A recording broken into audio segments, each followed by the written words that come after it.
If particular care and attention is not paid to the ladies, we are determined to foment a rebellion, and will not hold ourselves bound by any laws in which we have no voice or representation. If we mean to have heroes, statesmen and philosophers, we should have learned women. If we do not lay out ourselves in the service of mankind, whom should we serve? Do not put such unlimited power into the hands of husbands.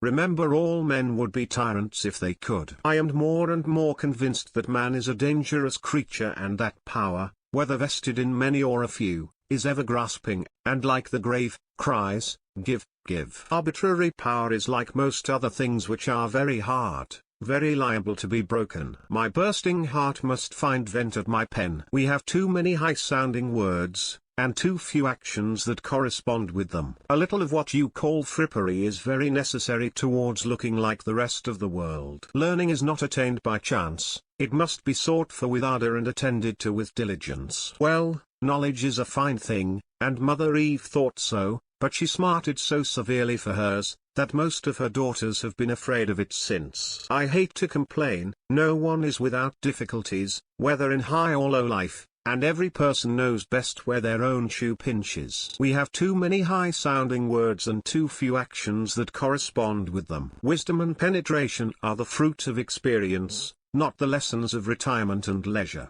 Great necessities call out great virtues. I've always felt that a person's intelligence is directly reflected by the number of conflicting points of view he can entertain simultaneously on the same topic. The habits of a vigorous mind are born in contending with difficulties. To be good, and do good, is the whole duty of man comprised in a few words. It's never too late to get back on your feet. Though we won't live forever, make sure you accomplish what you were put here for. Great difficulties may be surmounted by patience and perseverance. When he is wounded, I bleed.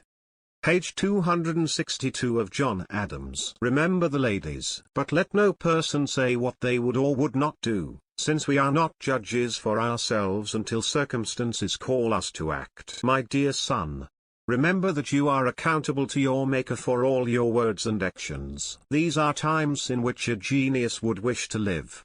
It is not in the still calm of life, or the repose of a Pacific station, that great characters are formed. Great necessities call out great virtues. It is not in the still calm of life, or the repose of a Pacific station, that great characters are formed. Posterity who are to reap the blessings will scarcely be able to conceive the hardships and sufferings of their ancestors. We are not judges for ourselves until circumstances call us to act. You cannot be, I know, nor do I wish to see you, an inactive spectator. We have too many high-sounding words, and too few actions that correspond with them. It is to me a most affecting thing to hear myself prayed for, in particular as I do every day in the week, and disposes me to bear with more composure some disagreeable circumstances that attend my situation. The theatre has been called the pulse of the people. I begin to think that a calm is not desirable in any situation in life.